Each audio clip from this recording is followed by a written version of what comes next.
Yeah,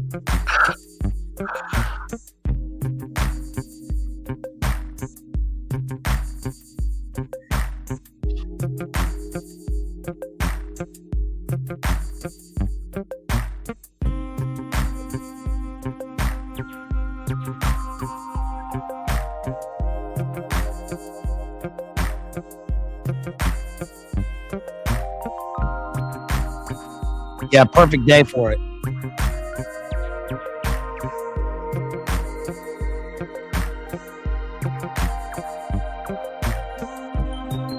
Teach me how to Dougie. Teach me how to Dougie. Teach me how to Dougie. Teach me how to Dougie. What up, y'all? Yeah, so we might have a small intimate crowd today because it says upcoming, but whatever. We're live. Let's go. So today we're covering Don DeLillo's Point Omega and the silence. Point Omega and the silence. And let me switch this over. So I'm covering this because I'm covering this because Don DeLillo, as we know, is the Cyberpolygon. And Don DeLillo, we've recently covered, we didn't recently cover it. We covered White Noise back in August. And then we had all the events that happened. In that analysis, I talked about how it was basically in many ways, it predicted Karanka. And now we have the actual series of big events, let's say, happening. DeLillo's work is predictive in a number of ways. Now, that's for a number of reasons. One, because he's dialed in terms of the landscape of literature and postmodernism in a way that few other writers are. Maybe Cormac McCarthy, but we've talked a lot about how these authors, at the peak, tend to be more like the weather rather than the weather vane. And so what I find appealing about Don DeLillo is that we can read his work, and then we can see events happening much later on, in a way that I think is predictive in a sort of a hyper realistic sense. In what I mean by that is that postmodernism, in terms of literature, in my own view, captures a kind of hyper reality that goes beyond, and if we're looking at it in terms of the canon, we have, realism, naturalism, and then we go into modernism, modernity, post-modernity, and now we're in this sort of both uncharted and charted territory, right? Because we are in the postmodern 1945 plus era leading up to 2001. Then we have Big Nine, and that is really what Point Omega is about. This is an amazing book. I can't believe it's been 10 years since I've read this. I reread it again today, and it's really incredible because it talks about rendition, the architects of the war on terror, and it takes as its protagonist a kind of Mitchell / ZBig / Rand guy. So I know, Kristen, yeah, the times are all messed up. And we're going to get a really weird thing with DeLillo where we get a sort of a hindsight retrospective mixed in with the kind of prediction of the future. Now, the one that I really here, the book that I'm really here to talk about is Don DeLillo's The Silence. And this book came out in 2020, and it predicts or discusses, not by name, but what do we call this? A polygonic event, because it's about what happens. Basically, okay, so what the book is about is basically if all the electricity fries and the lights go off, and what happens. And he takes it, the way that I took this book was basically like, it's kind of like T.S. Eliot's Not With a Bang But a Whimper, right? Where we see that in one sense, at least it's, as he says in the text, it's the, we're in deep time here. We're in deep memory, a new epoch. And it's like, it's almost like you imagine one era ending with a bang, right? With the kind of the way that the modern era begin, or the postmodern era begins, and the modern era ends with, you know, the two big events in 1945. But this one is certainly different. I mean, look, even the epigraph is from Einstein, and you know, of course, it's the known quote. I do not know what weapons World War III will be fought. With what weapons World War III will be fought, but World War IV will be fought with sticks and stones. It's the Einstein quote, right? Okay, whatever. We got a hot take at the beginning, but that's going to make sense in terms of the narrative. And in fact, it's pretty spare. This is unlike the other DeLillo books where we have, and also unlike, you know, if we're taking postmodernism, we look at Brad Easton Ellis, we talked about Glamorama and how it's like 200 pages of times and names and labels and events. And of course we get that in White Noise, where we get the matrix of all of this, of the consumerist era mixed with the nuclear landscape that Ginsburg talks about, of course, in a supermarket in California. And then that's taken to its kind of zenith in White Noise, where the supermarket is the kind of gleaming neon shining example of the consumerist temple in a way. Right. Well, the postmodernist broken landscape, they believe in nothing except for, you know, but the thing is, they're looking for meaning. And yes, this is yes, Mixkey. And we're going to see that there are some surprising metaphysical passages in this. It's not surprising that they come from DeLillo, because his books are rife with metaphysical passages, but we're going to see some pretty radiant examples of shining words on the page, and I'll explain what that means in a minute. But the narrative, suffice it to say, the narrative is basically about two people that are coming back from Chile on a plane. It's also the night of the Super Bowl, so it's this kind of nexus point, and the electricity goes off everywhere, and it's the way that people deal with it. And he does this in a way that is so different from how we get in our conception of the kind of, you know, kill switch polygonic event, which is, you know, that there's mass terror and all of the events, the destructive events on the streets. Those do happen in the background, but what we're going to get is we're basically going to get people going, oh, well, I guess it'll come back on. And they kind of lose everything. But then in the sense of loss, they're certainly looking for a spiritual or religious meaning. And the book is so spare. It's both of these books. I mean, Point Omega came after The Falling Man, and The Falling Man is obviously about Big Nine. But notice how small the book is compared with something like, for instance, Mao 2, right? We did Mao 2. Mao 2 is a kind of a cumbersome book in a number of ways, but you know, it's great. Actually, Libra is the more cumbersome of the two. And then White Noise. You know, these are thick texts. But what he does here is he takes minimalism and he even transfers it to the page, because you notice that I was struck by even the presentation on the page, where, and I didn't mark it because it's first edition, so I just wrote my little sticky notes. I didn't write on the page, but you notice how, you know, we're in classic, you know, Courier font here, typewritten, and that makes sense because form plus content equals meaning. So the way that the story is presented on the page, it's very much like DeLillo really goes into prose poem territory here, almost as if he's in like Rimbaud's Illuminations in 1871. It's like we take the best words in the best order and we kind of stretch them to the limits of language, and then we regress. And so when we look at the page, it's spare, the words are sparse, it's terse.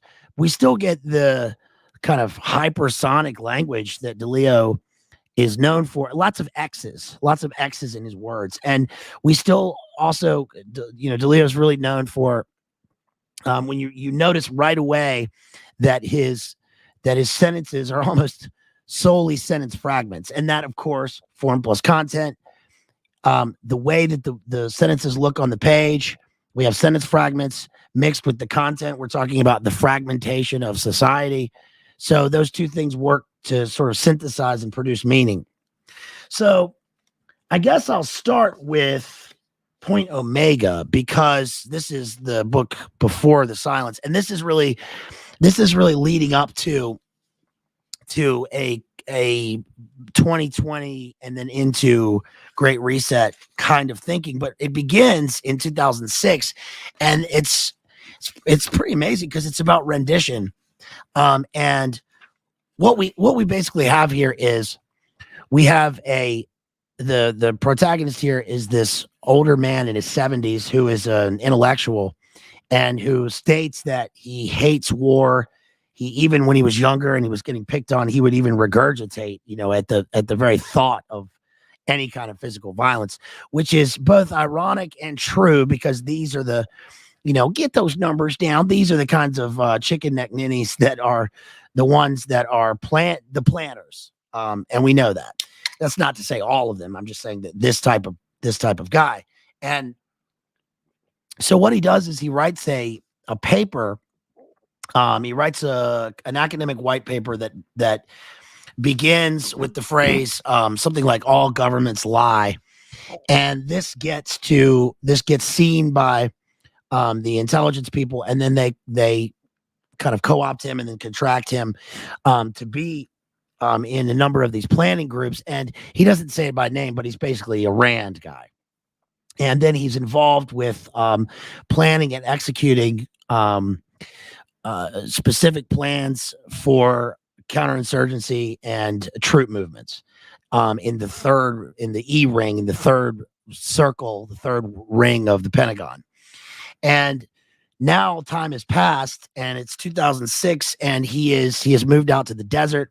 He's also, like, this is juxtaposed against him seeing a modern art exhibit at the MoMA, which was a real exhibit in 2006. It was 24-hour Psycho. And basically what he'll see is, like, he goes into the exhibit and he sees a screen, and the screen is translucent, and he's watching the movie Psycho. And this is really incredible, because this is where DeLillo's at his best. We know that we're reading a kind of an allegory on a number of different levels. But one thing that you forget is that because it's written in 2006, and because he's looking at the translucent screen that's both looking at other people mimic the figures of the actors on the screen, but also back at himself. It's also the movie Psycho, and he specifically mentioned specific scenes where Anthony Perkins dissociates, and this is really him dissociating from his past, and he's lost.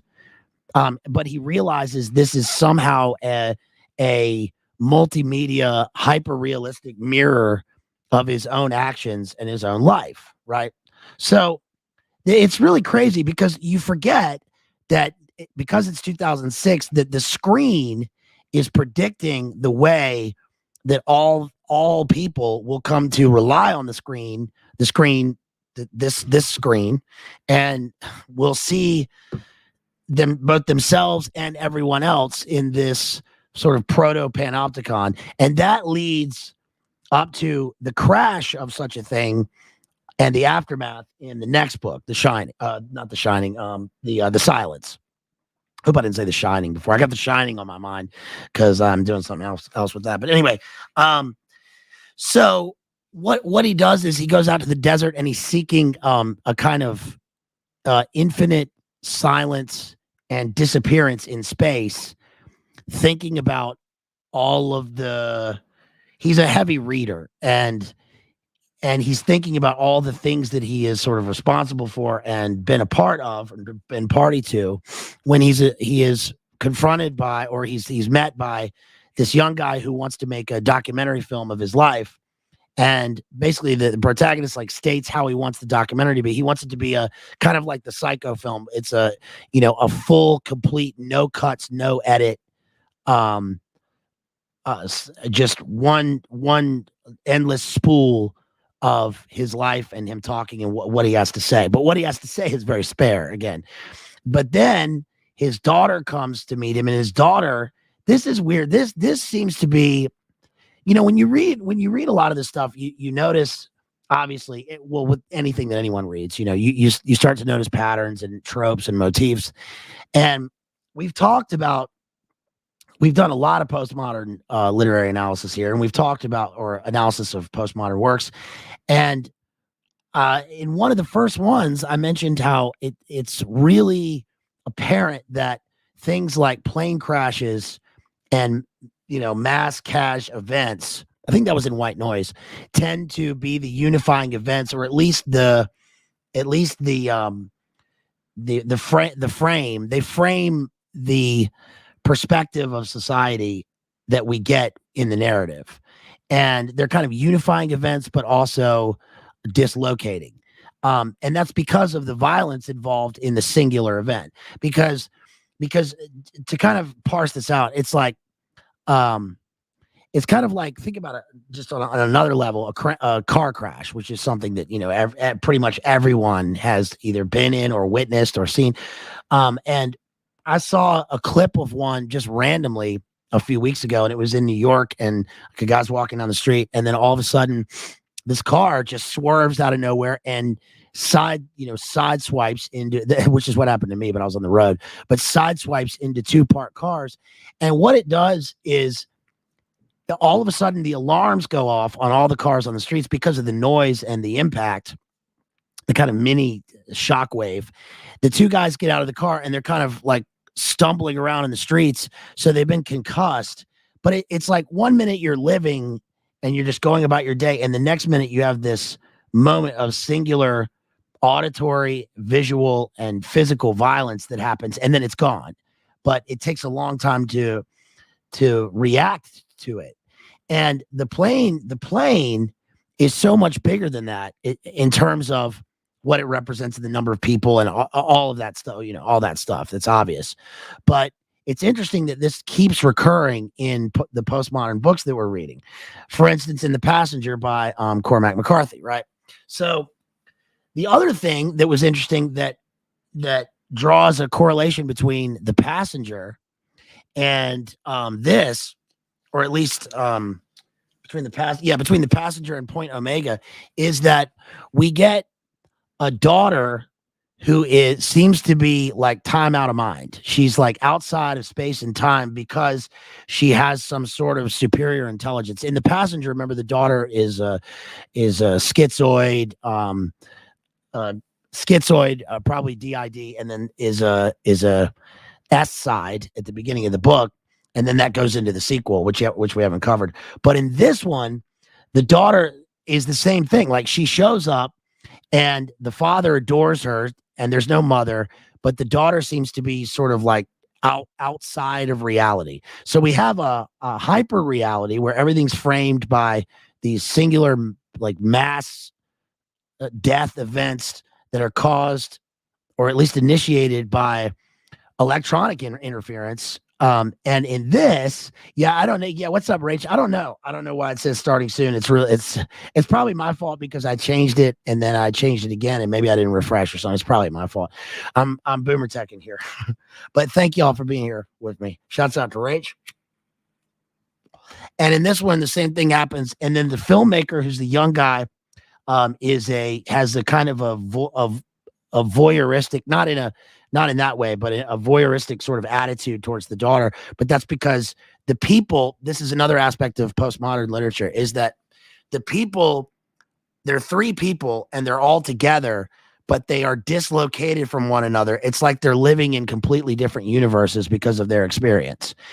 And of course, that is supposed to stand for the way that, for instance, social media, just to give you one example that we all know, which is that social media is this thing where it's supposedly supposed to draw everyone together into this tightly knit world, and in a number of ways it does. I mean, in the obvious ways, like I can call, or I can text, or I can voice chat.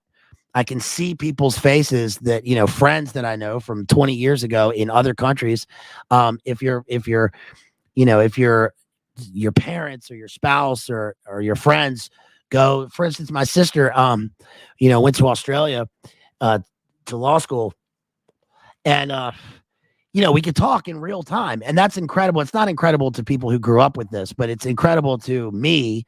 It was incredible to me because when I lived abroad, like, it took so much to communicate with people back home. I've mentioned before that, like, when Big 9 happened, I was in the UK, and it took me a week to be able to even reach my family. I couldn't even, because I had to call on a BT phone box on a phone card because the mobile wouldn't call, and I had to call on the phone box, and the lines were tied up because of all the stuff that was happening.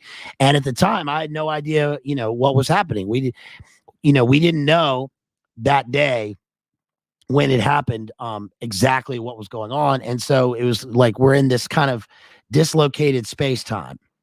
And that's, while we're all brought together by this sort of stuff, and like we're here together, but at the same time, people in terms of their IRL, regular relationships, especially after the last 3 years, not us, but people in general are completely it's like the screen that they're staring at on the 2001 monolithic rectangle they carry around all the time is looking back at them more than they're looking at it and looking at the world around them. And that, I know that's a hot take, that's like obvious, but that's what postmodern literature seems to point towards continuously. Like it's obviously reached its zenith, and now we're in a postmodern world in terms of literature and art, where we've gone into in a number of ways total degradation and total aesthetic terror, but also it's caused other people to, in a good way, to go back to the things that they value and to search for meaning. And that is what happens in silence.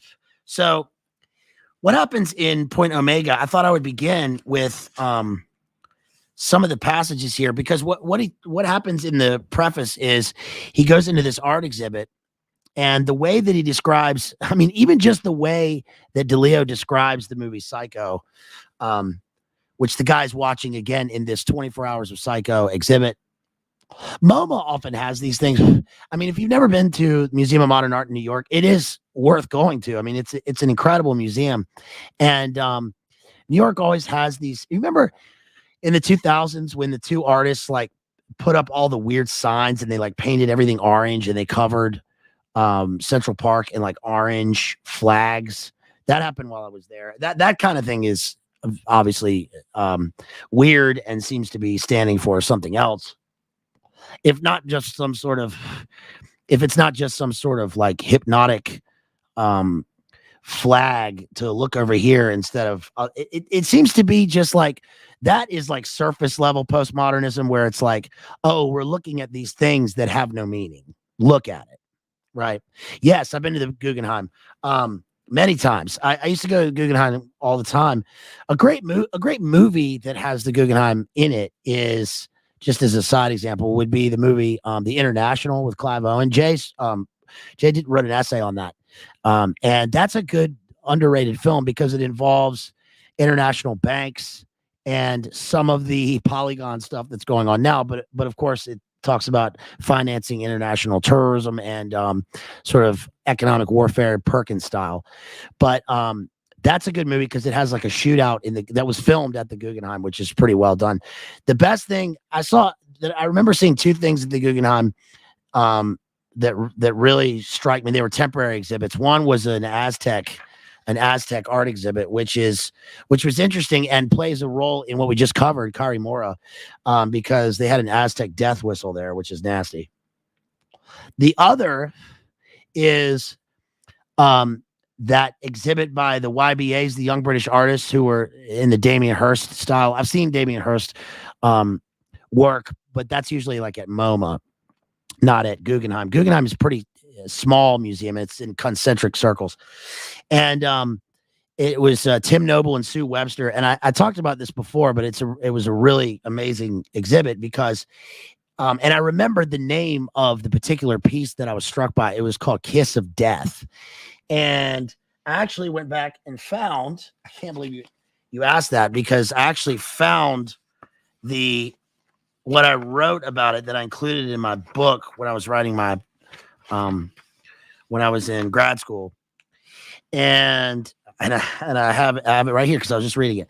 It's called Kiss of Death. And I wrote at the bottom, Kiss of Death by young British artists Tim Noble and Sue Webster is part of the permanent collection of the Guggenheim Museum, New York. Oh, so that's part of the permanent collection. My own note tells me that. And what it was you'll have to look it up because I can't put it up right here. Yeah, Velvet Buzzsaw is a good film, which is kind of Ghostbusters 2-ish, where the paintings come alive.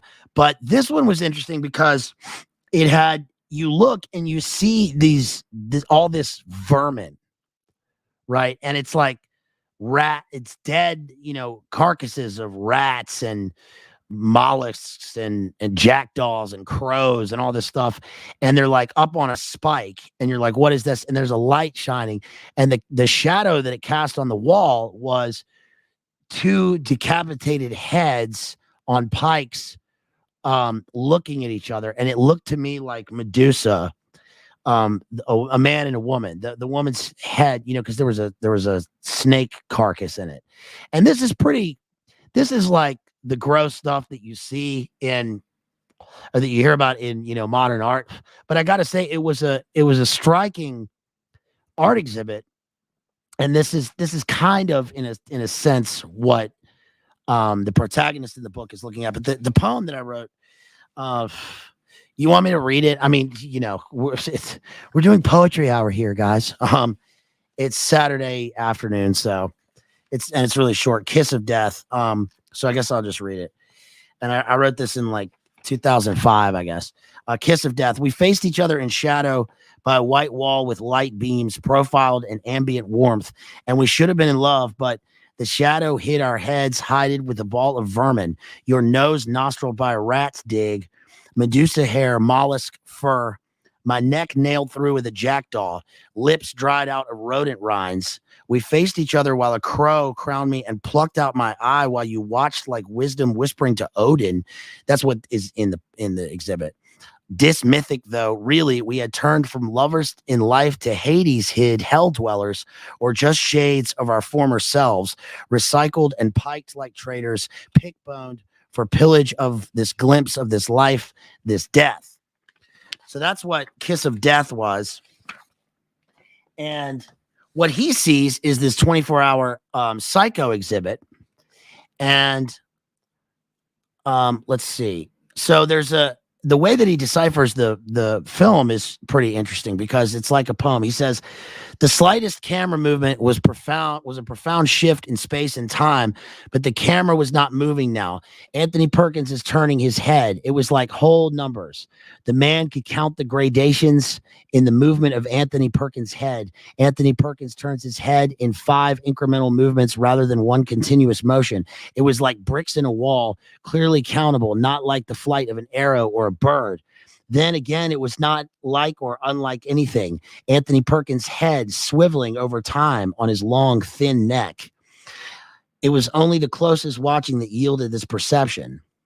So what he's saying here is, and this is pretty wild because this is like one moment in the movie Psycho, but what he gets is the essence of the movie, which is that Anthony Perkins is bird-like in the movie purposefully. He's a bird of prey, and you notice it's obvious. The staging of the movie is that every scene, like there's one scene where Anthony Perkins is talking to, I think, Janet Leigh, and he's in the lobby of the motel, and there's like birds perched behind him, taxidermied birds everywhere, and so that's supposed to be like his totem animal.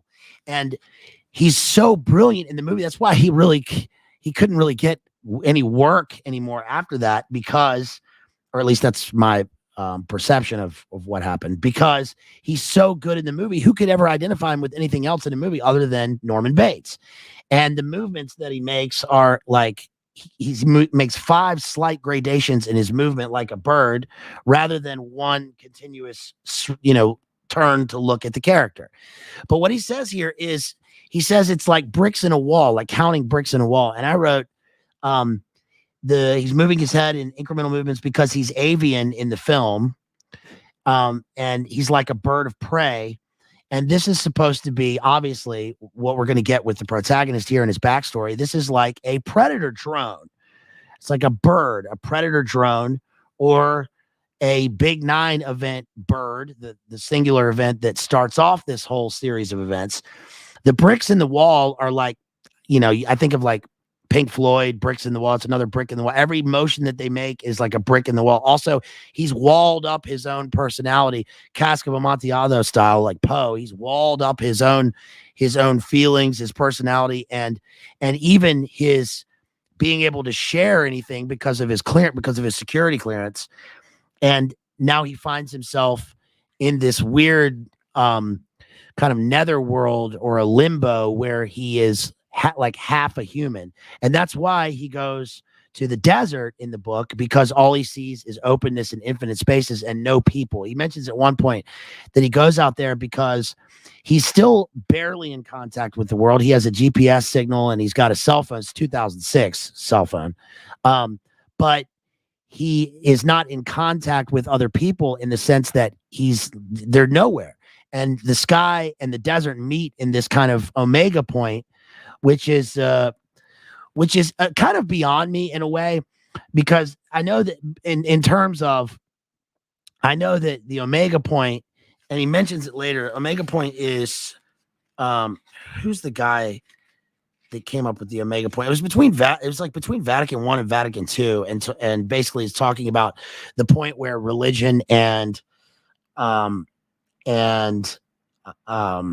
evolution meet in a kind of future that's beyond human thought, is what this guy was writing. And that's sort of beyond me. Interesting that it's beyond me, because that's what he's talking about is the beyond. But he's talking about it in the terms of beyond space and time, because really why it matters is because he's beyond space and time in terms of, that's why he mentions Einstein, because of his own life events and because what he has set in motion, which is the war. And that's in the epigraph, war, the big war that will lead to World War III, that will then lead to World War IV, which is the omega point that he's discussing, if that makes sense. What was the other thing? The other thing was, it was like whole numbers. It was like whole numbers he mentions on page 5 of this book, because that reminded me of the scene in Apocalypse Now where Dennis Hopper is talking to Captain Willard, and he says, it's dialectic physics, man, dialectic logic, right? What are you going to land on? Well, you can't go out into space. You can't go out into space, man. What are you going to land on? 1/4, 2/5, man. You got whole numbers, right? You either love somebody or you hate them, man. That's dialectic logic. Remember that scene? You mutt. He throws the book at him. He throws From Ritual to Romance, Jesse Weston at him. So let's see. On the next page, I wrote, the two sides of the screen. This is just my little sticky note. Two sides of the screen, postmodern unreality, or rather hyperreality, seeing oneself on a screen where right is left and left is right. So in other words, what he sees is, and this is wild because kind of synchro here, I was just watching the movie Arrival again, and that's what happens in the movie Arrival. Remember, in Arrival, they're sucked up into the Gnostic egg and they talk to the Cthulhu space, alien creatures or whatever. And that's supposed to unite the one world government. And then time is a flat circle. Time is circular. That's what happens in the movie.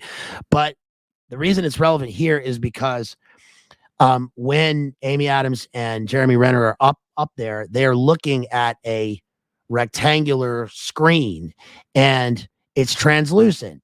They can sort of almost see their own reflections in the screen, but the screen is like the matrix mirror where if they go through it, then they go through space and time to the world of the aliens who are on the other side of the screen. And what happens in the art exhibit is he's looking at this. It's a freestanding screen. It's not held up by any kind of bars. It just looks freestanding, like it's floating in space. So it gives a sense of unreality to the viewer. And all of the people going into the museum are looking at the screen and they're watching Anthony Perkins. And he says that he sees a guy looking at the screen and mimicking the way Anthony Perkins is moving on the screen exactly. So like when Anthony Perkins moves his left hand, right? He moves his right hand and vice versa. Just like how right now I'm looking at the computer and I move my left hand, but when I'm looking at it, it looks like my right hand, but you see my left hand. So there's this weird sort of disconnect that meets again on the other side. But what that serves to do to him is it shows him that uh, reality to him is kind of layered, and that the events that he sets in motion are reflected, or rather refracted, in events on the other side of the world, for instance, in Iraq, right? Um, it also is predictive of the way that, like I mentioned before, one person is looking at a screen and looking back at themselves, but also looking at people on the other side of the screen, and at the same time being watched 1984 style, in this kind of panopticon where everybody's looking at everybody else all the time. And that hasn't happened yet in 2006. But the reason that he goes out to the desert is because he knows that's going to happen, because he helps to set it in motion. He has specific passages about that, which I'll get to. But it also, it reminds me of the screen of interrogation, which is mentioned. Let's see. Oh, a screen of interrogation and rendition, because the book is partly about rendition. He's a kind of a, like, he's kind of a Mitchell character. I forget the guy's first name, James, maybe, the guy that was the architect of the Abu Ghraib program and all that stuff. You can watch that on Vice. Remember when that came out? Not that was that revelatory, but it's interesting watching that interview. And also that his right hand is his right hand in his right direction is the left-hand path in his mirror direction on the screen. And let's see. So he says,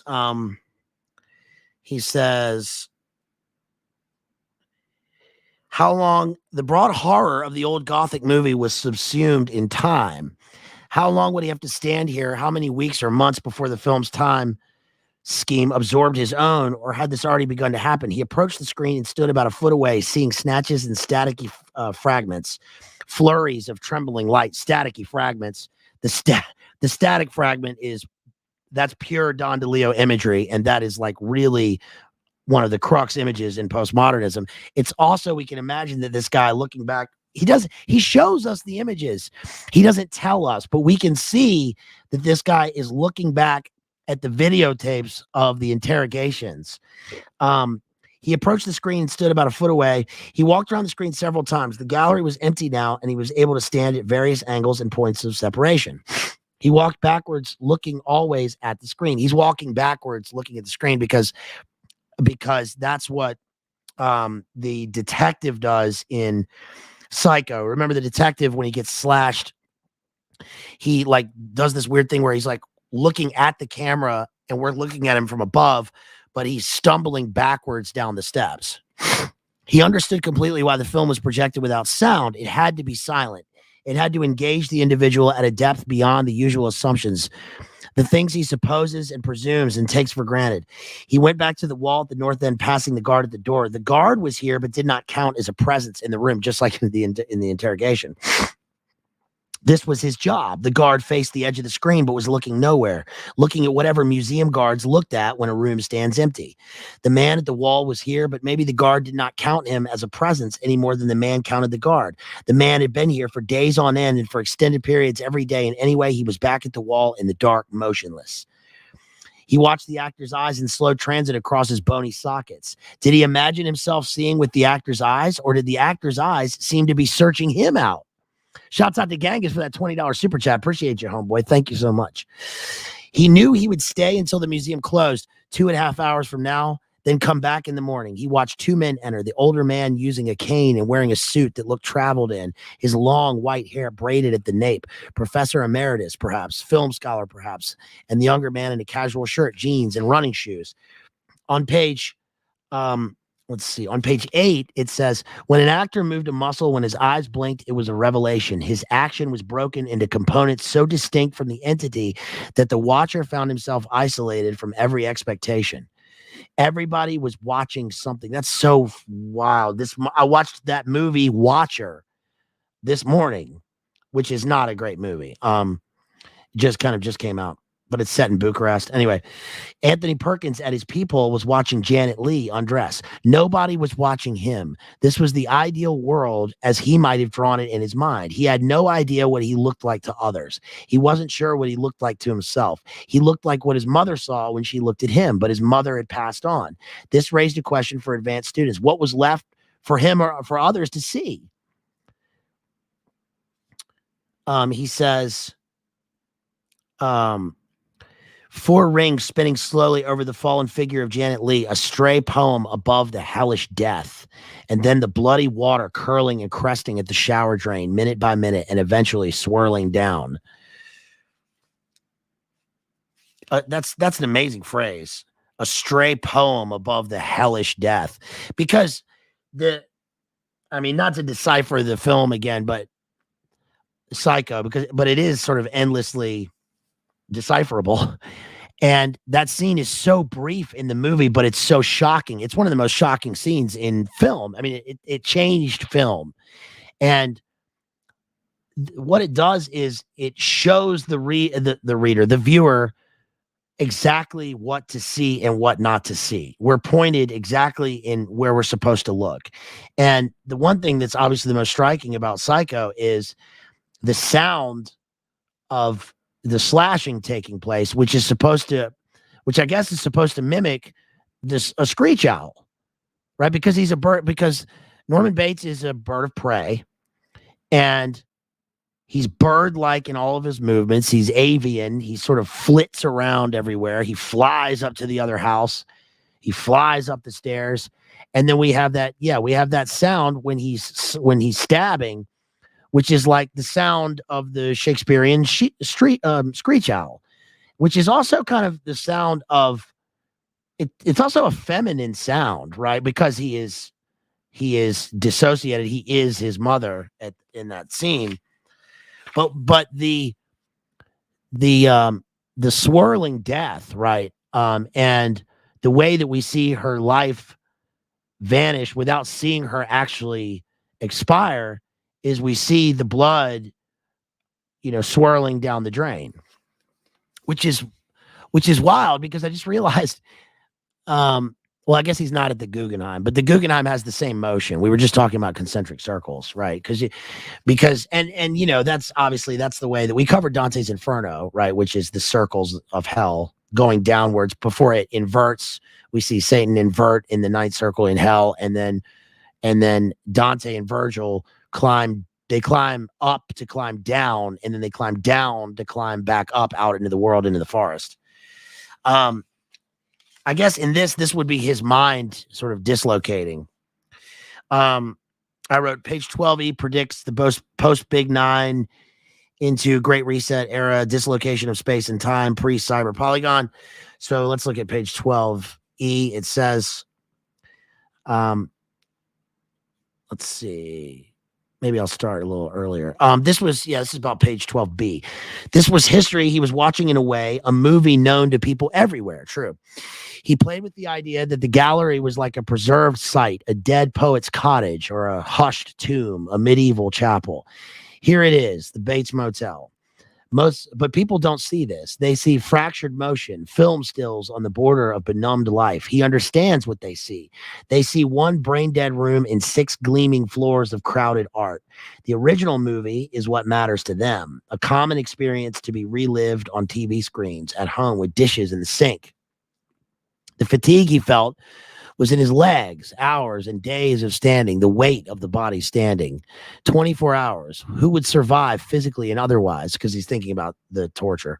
Would he be able to walk out into the street after an unbroken day and night of living in this radically altered plane of time?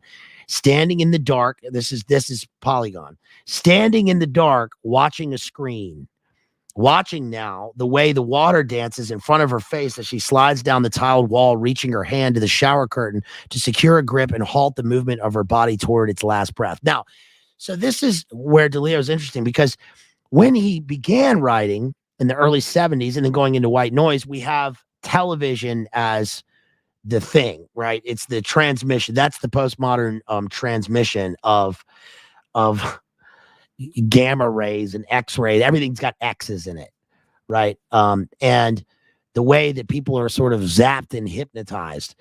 But then he moves on to, and that was written in 84, 85, but then he moves on to this thing with screens and standing there looking at a screen and forgetting you're in reality, to comparing it in so many words, again, is showing, not telling, to comparing it to the scenes that he has witnessed over a screen, because he was back at the Pentagon, of the rendition program that he has been part of, and seeing the Abu Ghraib things happen through a screen where people are forced to stand day and night as part of it. That may sound like a stretch, but that is inherent in what the guy is saying and what he's feeling and thinking here. And what I'm taking away is that, and this might be a bit of a stretch, but is that it is interesting that the things that are meant to be locked away on the far side, like for instance, on the far side of the world, on the other side, that we don't see back at home, are now visible all the time, anywhere, everywhere. And people do it to themselves, right? This is what, I mean, that's what it is. It's people standing, not blinking. Look, I haven't blinked, right? Michael Caine style, looking at the screen till your eyes go square, as they said in the old days, right? Till the blue light destroys the rods and cones, and then you go outside and your knees are weak because you've been in your coon pod all day. And then in the silence, all of that will be suddenly cut out and be gone. Let's see, pages 18 and 19. We're gonna this is where he gets into I'm gonna ignore some of the relationship things in the book, because I just want to focus on the things that I think are the most relevant to my kind of thesis for the book. And even though they are relevant, they're not irrelevant. DeLillo doesn't really, he's good at not, he doesn't have plot devices. Excuse me. He doesn't have plot devices for the sake of them. All of his words are carefully chosen, right? And in this, I think that it's almost like, when I picture DeLillo writing, it's almost like putting data into a computer onto a page, but that's the opposite of what it is. I mean, this is art, right? This is the difference between ideas and information, but he makes ideas out of the information swirling in the psychosphere. And DeLillo also famously writes on an old typewriter, and that for a long time, doing something like that would be seen as completely like, that's just whack, right? Why would you do that when you have when you have laptops and computers? But now we've gotten to a point where history's kind of folded back on itself, and it makes sense to do that because everything can cut up. You can lose everything at any time. And again, that's the way that he has specifically chosen as the typeset for his book, The Silence, because this is typewriter font. I mean, look at even the words on the page and the blank spaces on the page. It's almost like looking at white noise on a page. And that's striking because his other books are not that way at all. And so again, form plus content equals meaning. But on pages 18 and 19, we get really the crux of this character. His name, by the way, is, what is his name? His name is Elster, Richard Elster. And here's what it says. This was desert out beyond cities and scattered towns. He was here to eat, sleep, and sweat, here to do nothing, sit and think. This was the house, and then nothing but distances, not vistas or sweeping sightlines, but only distances. He was here, he said, to stop talking.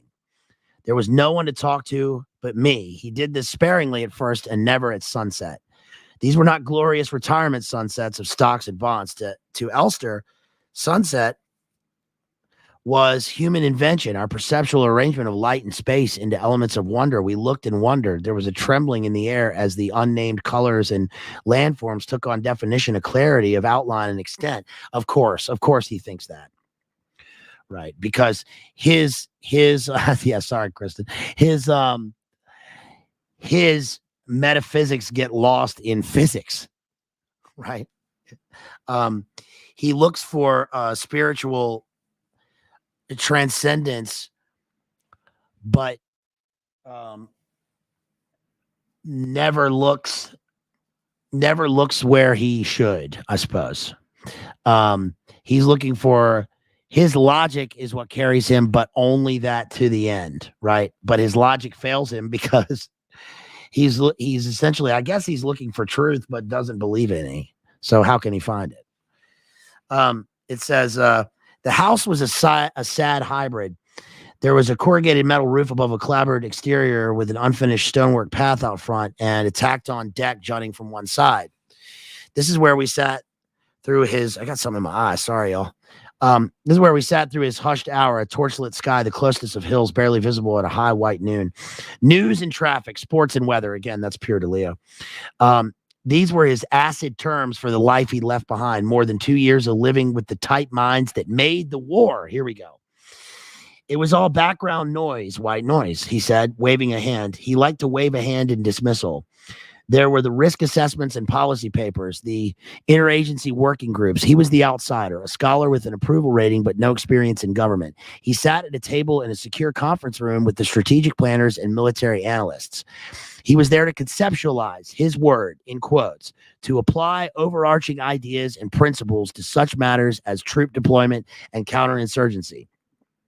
He was cleared to read classified cables and restricted transcripts, he said, and he listened to the chatter of the resident experts, the metaphysicians in the intelligence agencies, the fantasists in the Pentagon, the third floor of the E-ring at the Pentagon, bulk and swagger, he said. So he'd exchanged all that for space and time. So do you get it?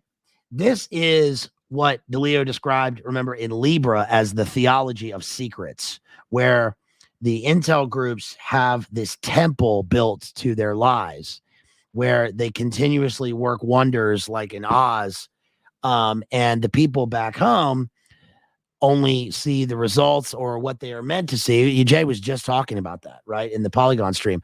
We were just watching videos of that, where the guys circa Angola, and then Stockwell was talking about it, where the people see what we want them to see, or you can slap any old lie up there. Even Kristen, I think you mentioned that, talking about journalism.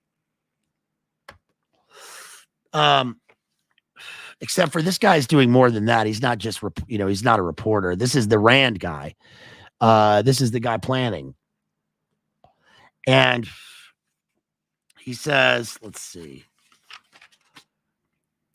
There's an interesting thing on page 26 where he talks about mid-century America. And this is interesting because, again, we were just watching that film that, again, shouts out to Slowboy Whiteboard who put up that film about the Orson Welles film, not Orson Welles film, but the one where Orson Welles is the narrator. And this reminded me of that. He says, I looked at kinescopes of the early years every distant minute. It was another civilization, mid-century America. The footage resembling some deviant technological life form struggling out of the irradiated dust of the atomic age. Right? Future shock. So this guy is looking back on the 50s as if it's another world, as if he's looking through a portal to another dimension, because it's so far distant from his point now, is so far distant, not in terms of time, but in terms of thought and his own realization of consciousness of the way that the world has changed, because he's helped to do this. And And what he says on page 29 is that he wanted to, he was tasked to boil the war down into its simplest form, and he chose, and this is incredible. I'm trying not to like geek out on like how incredible I think this is that he wrote it like this. But this to me captures more of the truth of the essence of all of this stuff that we're talking about, that better than anything else. That he is tasked to boil the war and all of its machinations and its complexities, and in this weird, theology of secrets, as he calls it, where the metaphysicians and the wizards of the war plan at Rand and all this stuff, and he has to boil it down at the beginning. This is just prior to Big Nine, into a haiku. Now, what does that mean? Well, probably when anybody hears haiku, they think, okay, it's that lame thing that you wrote, when you were in middle school and you had to write, extra credit or something, and they asked you to write a poem, so you wrote a haiku, right? Well, everybody knows it's 575, all that stuff. But that doesn't really get what a haiku is and how it applies here, because a haiku also has two elements that people are kind of unaware of. One is that a haiku has to embody through the words in the poem or through its sense, nature. There has to be something about nature, and because it's nature, there has to be something in the poem that is emblematic of change or a shift. It has to be that way. Whenever you read any of the Japanese haikus, especially the Ezra Pound translated haikus, or Pound's own writing, which took Japanese and then earlier Chinese poems on paper and then tried to distill them into an essence that he could use really to describe World War II, World War I into World War II. It's the same thing. And also, I forgot that there is a mention in here where he says that he was reading in his vast array of reading, he's reading Rilke. I hate Rilke. I hate Rilke because whenever I would go to a bookstore and I look for Rimbaud, I'd always see Rilke instead of Rimbaud, because Rimril, and there'd be Rilke, and I don't like that his name is Rainer Maria Rilke. I just don't like that. I never like that. That may be petty, but whatever. That's fine. I feel like I can justify that. It's my own book searching. But anyway, and Pound. He's reading Ezra Pound, Rilke and Pound, especially Personae and the cantos.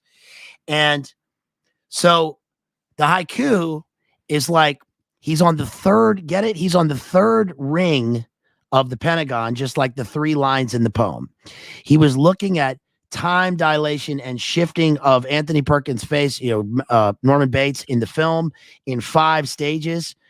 Just like that, to me, is poetic, because it's like the 5 stages of his movements are just like the 5 iambs in a line of pentameter.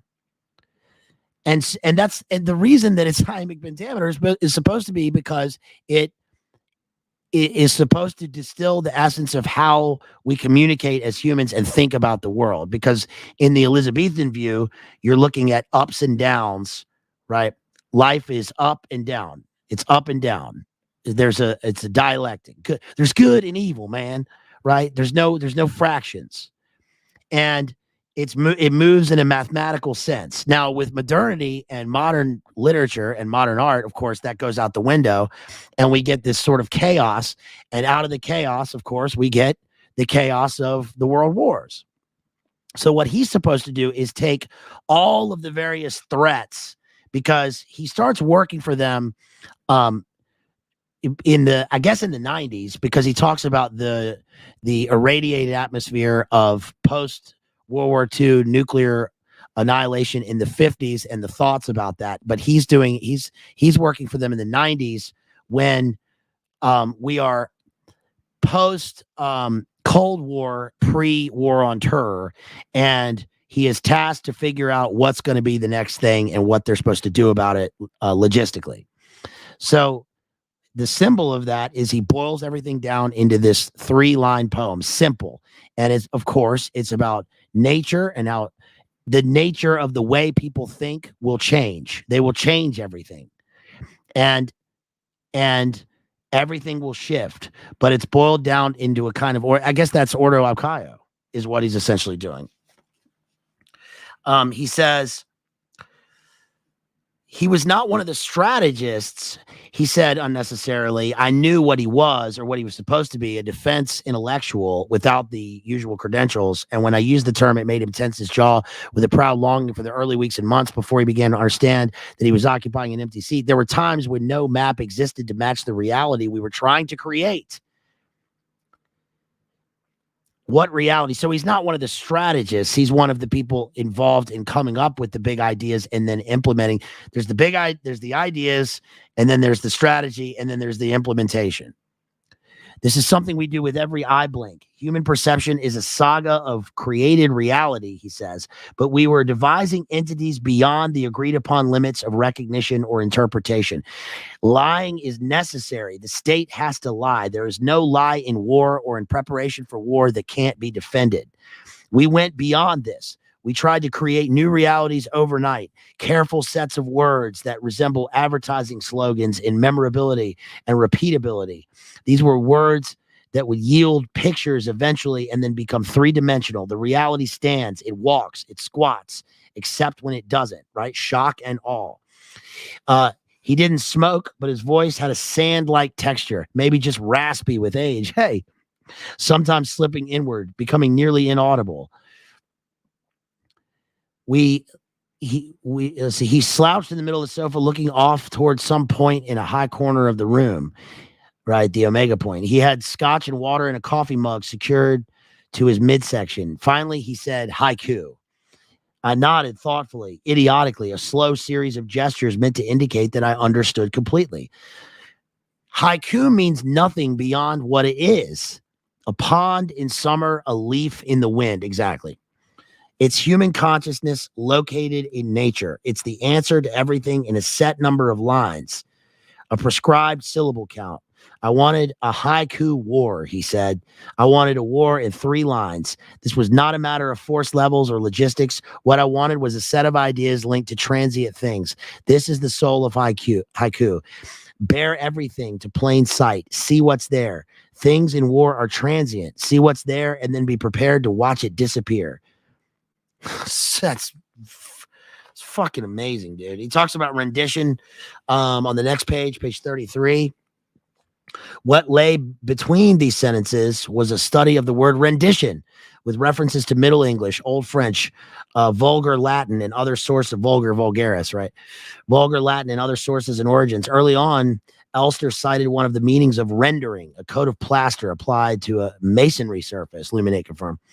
From this, he asked the reader to consider a walled enclosure in an unnamed country and a method of questioning, using what he called enhanced interrogation techniques that was meant to induce a surrender, one of the meanings of rendition, a giving up or giving back in the process of being in the person being interrogated.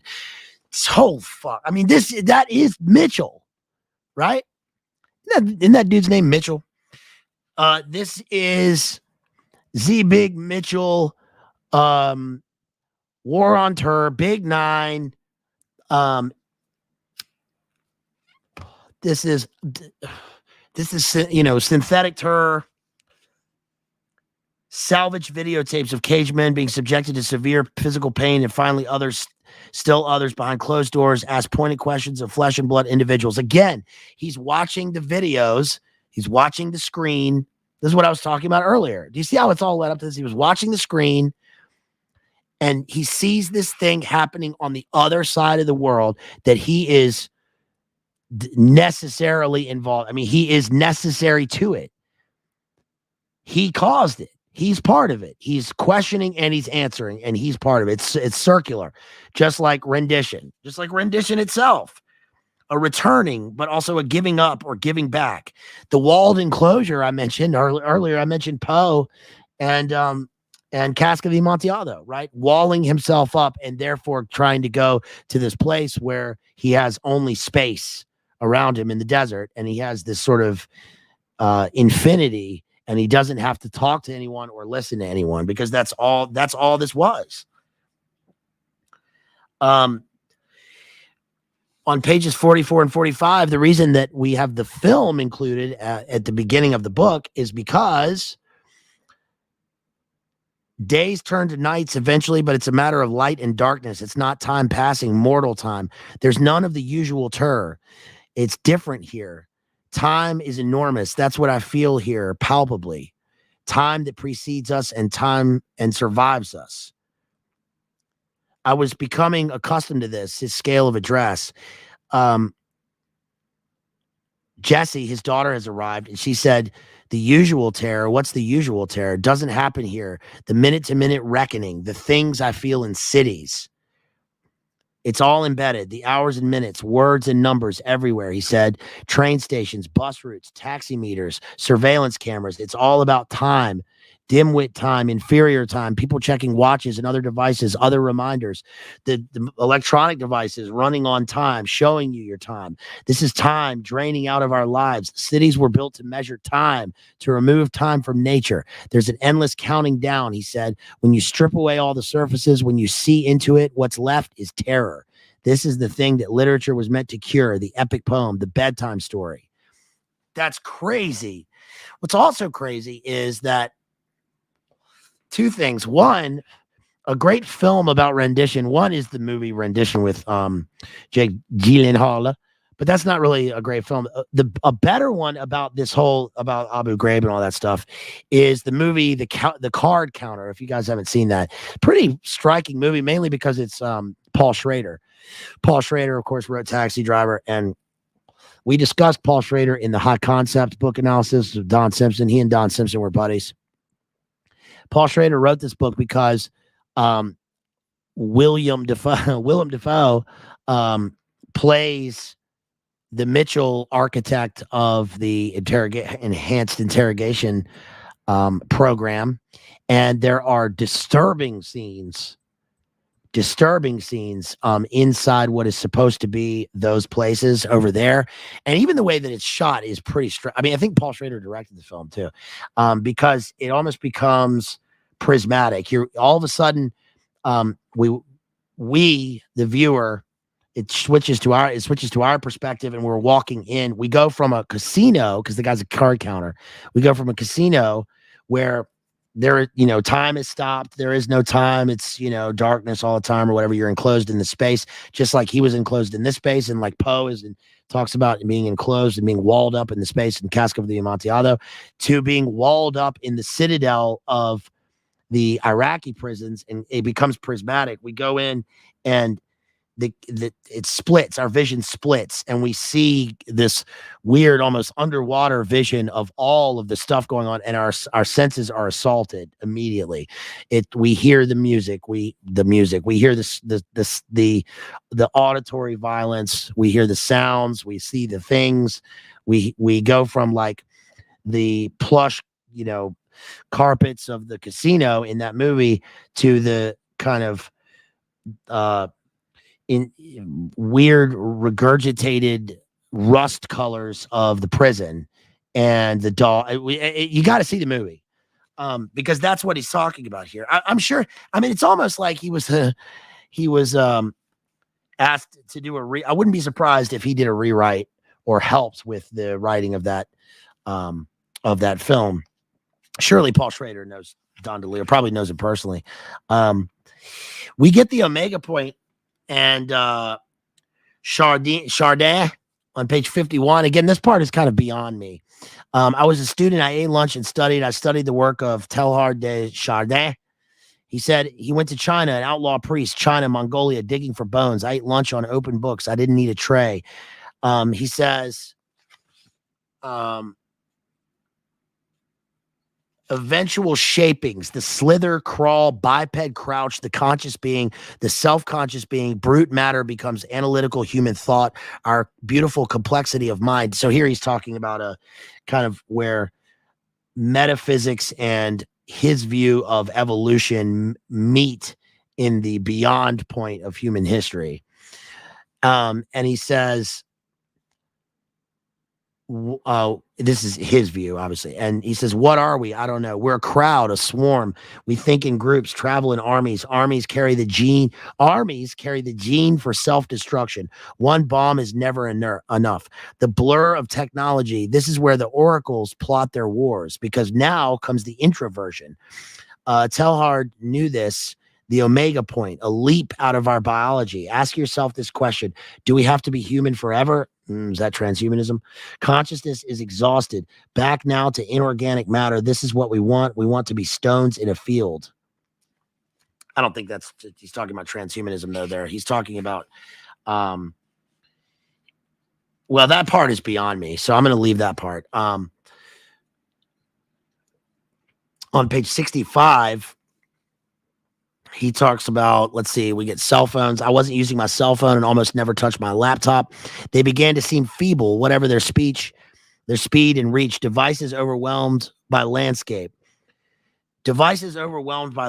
So that is going to lead us, the last point, that's going to lead us to the two or three last points in the book that I'm going to cover. And then we're going to move over to The Silence by Don DeLillo, because that's where the landscape exists with none of the tech that he was just discussing.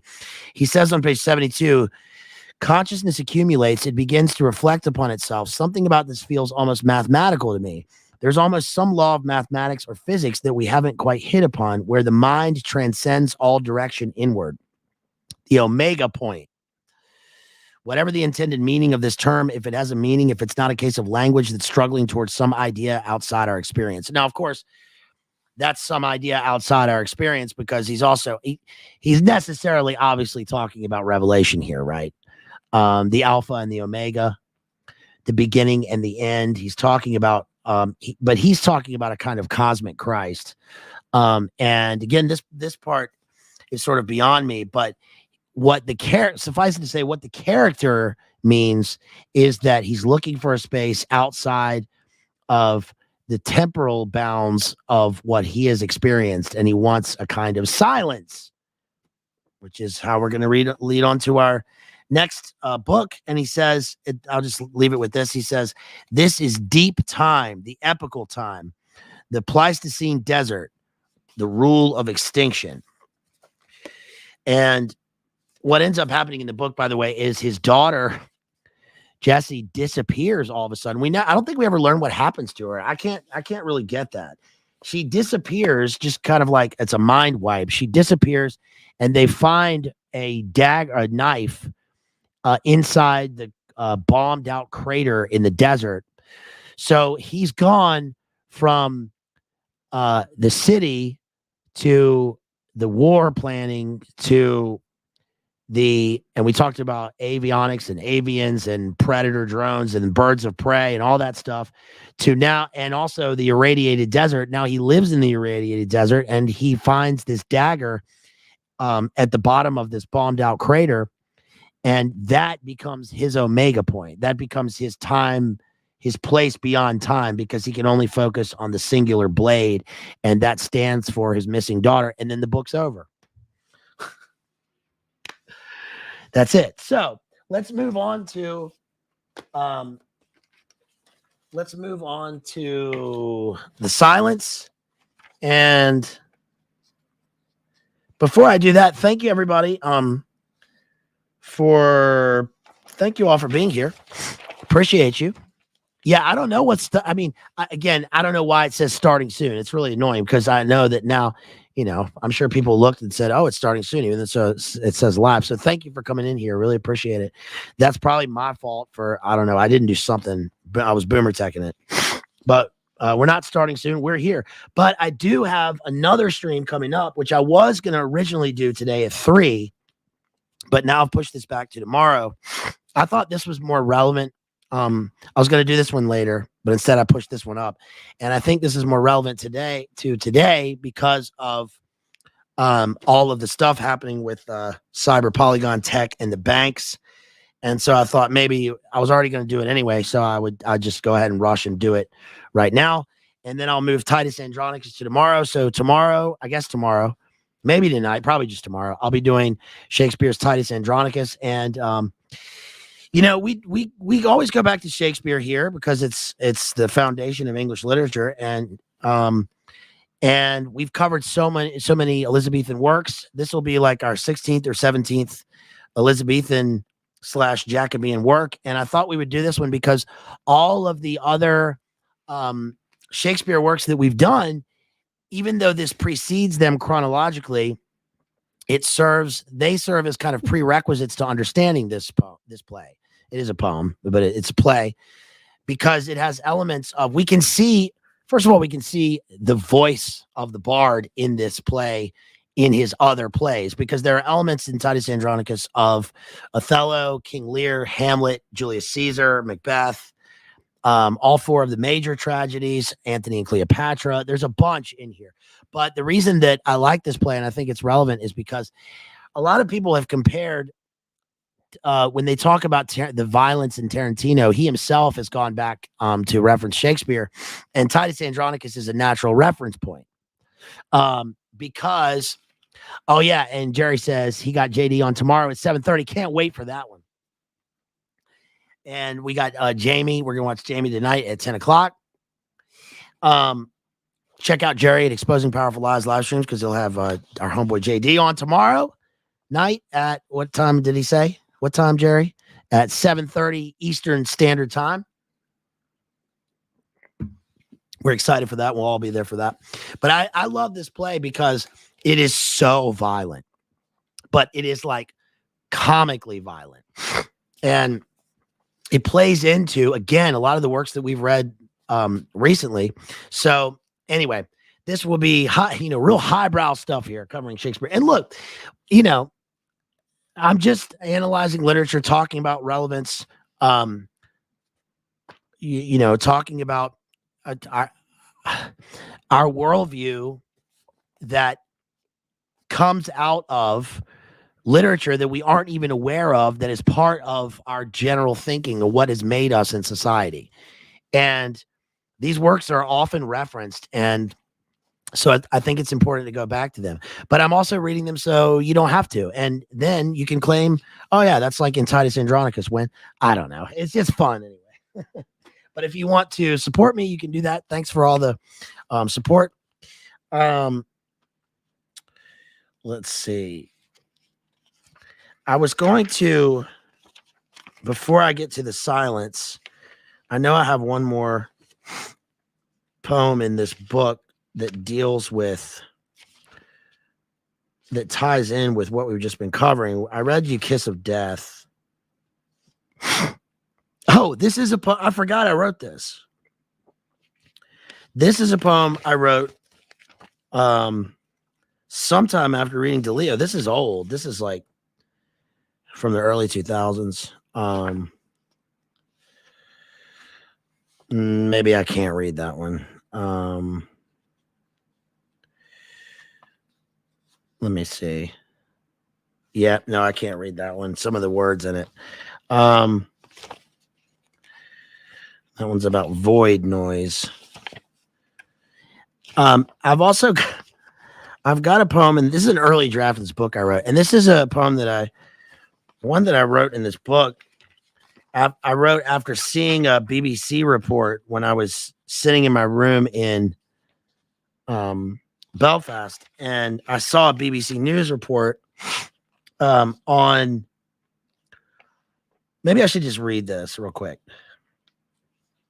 Because it's relevant to today, because it's about borders and crossing, but it's backwards, because that was the story. And this says,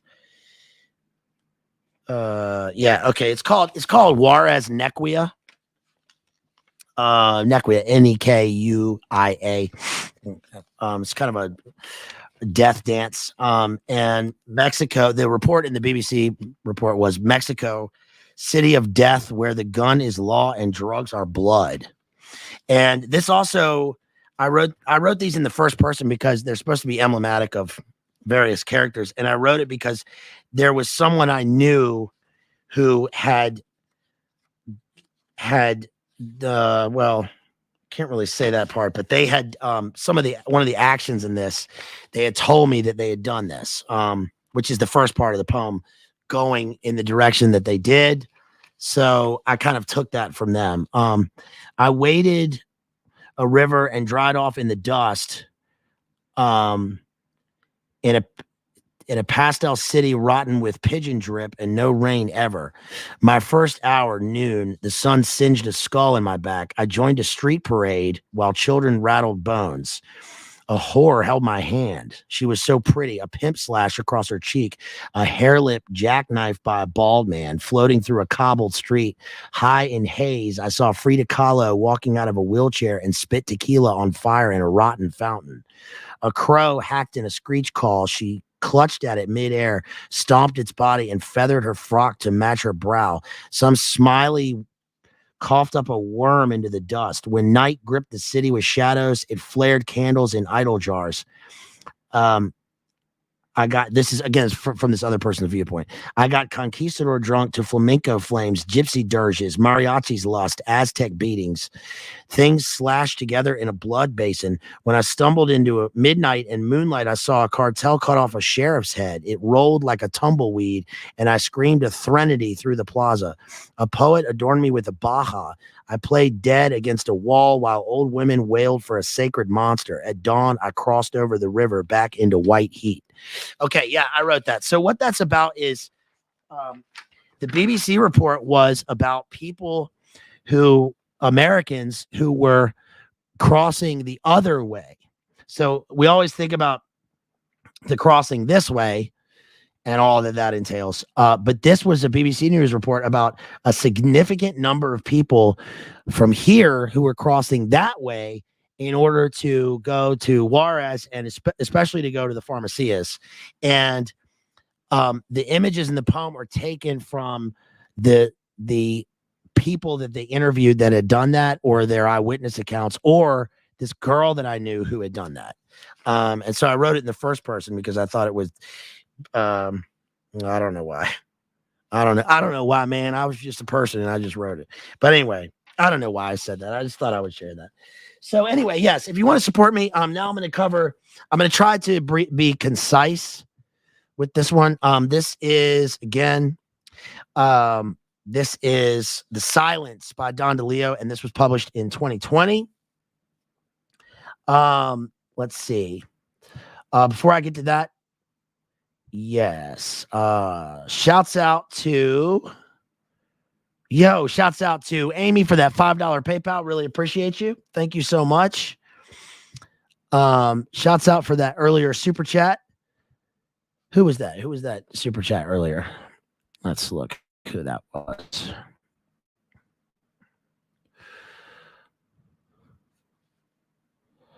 Yes, that was our homeboy Genghis. Thank you for that $20 super chat, Genghis. Really appreciate you, homeboy. You can also support via the dono chat. Oh, yo. Shouts out to Joshy, who sends $10 in the dono chat. Thank you so much. It says, Bazed, you the man. Keep up the Bazed content, brother. Well, I really appreciate you. Thank you so much for supporting me with your hard-earned bucks. And people get annoyed with the thank yous, apparently. The spiteful. But you know what? I'm going to thank you anyway. You know what? Because I feel like it. So thank you so much. Really appreciate you. I fucking feel like it. All right. Excuse my language. All right. So let's cover The Silence by Don DeLillo. Again, published in 2000. And the epigraph reads, I do not know what weapons World War III will be fought. So let me start over. I do not know with what weapons World War III will be fought, but World War IV will be fought with sticks and stones by Alberto Einstein. Thanks, passive aggressive. And so here's how the book begins. Yeah, seriously, man. I know it probably does. I probably do rail on, but look, we're on the internet. That's what you do on the internet. You babble on. So, it's like getting annoyed at thank yous, getting annoyed at people babbling on the internet. You're on the internet, right? I appreciate everybody who stops by. So thank you so much. It begins words, sentences, numbers, distance to destination. I guess you could just go on the internet and complain, like they say in Family Guy. The man touched the button and his seat moved up from its upright position. He found himself staring up at the nearest of the small screens located just below the overhead bin. Words and numbers changing with the progress of the flight, altitude, air temperature, speed, time of arrival. He wanted to sleep but kept on looking. Where are Paris? Where are London? Look, he said, and the woman nodded faintly but kept on writing in a little blue notebook. So the juxtaposition on the first part of this, in the first part of the book, is the ubiquitous electronic signals, even in the enclosed capsule of the plane, versus the woman's writing, tactile writing in real life in a physical notebook. So it's a kind of midpoint between those two. And what we're going to get is the total shutdown of all electronics in the world. That's what the book is about. And of course, we have the screens, right? Looking at the screens, just like we did in Point Omega. But what happens is the guy's on the plane looking at the screen, and he's looking at the various, the distances and the time and the local time and all that stuff, all that shit you see on the plane. But then he's looking back at himself because it will go off. He will be in darkness, but he will see himself in the reflection.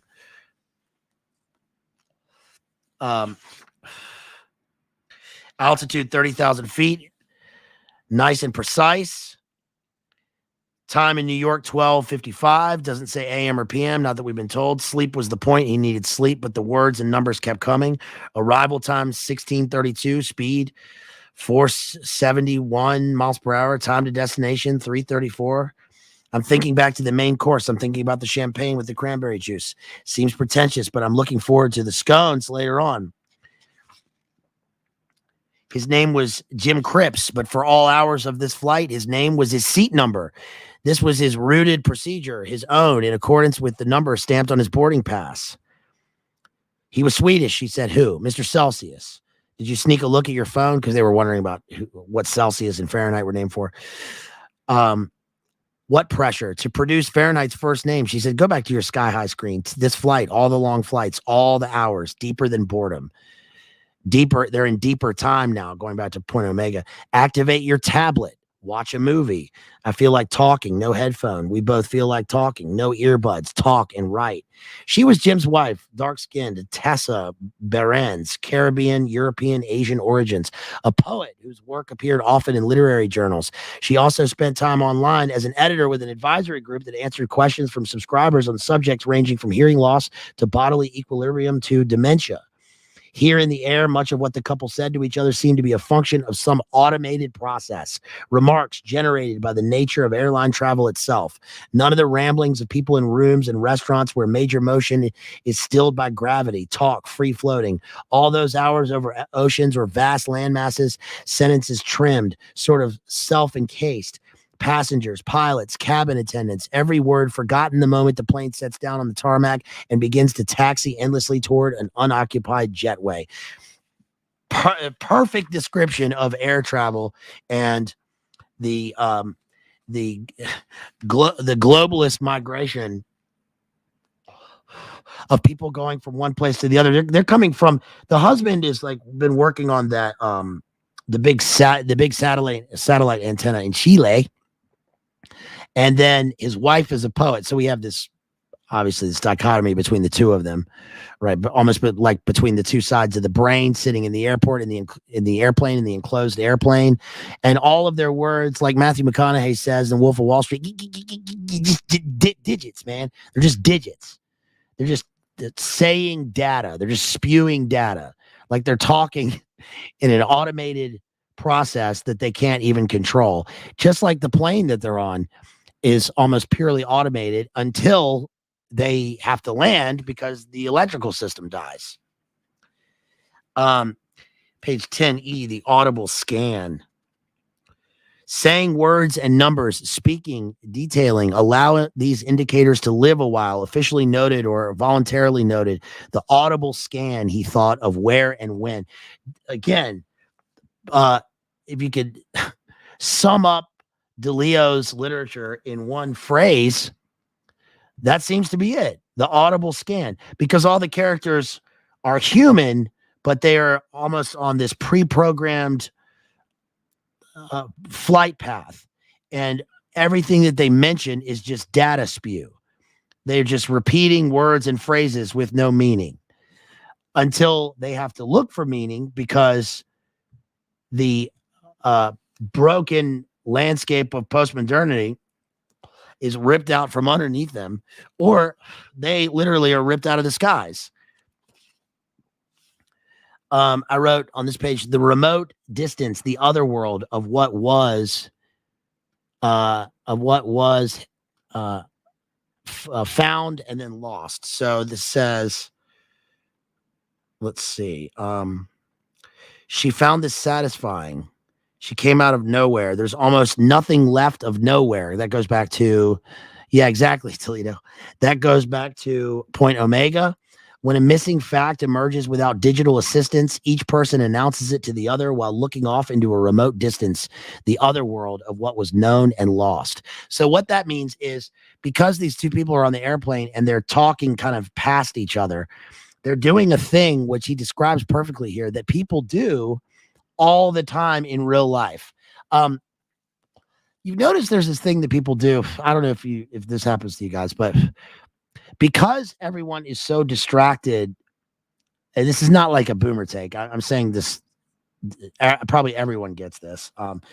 Because everyone is so distracted by, for instance, their tablets, as he says here, or their devices, it's like you cannot concentrate for more than a few seconds on, especially on a person and on eye contact, as they used to say. So it's like you're in real life and you're talking to the person, and I'm talking to you right now.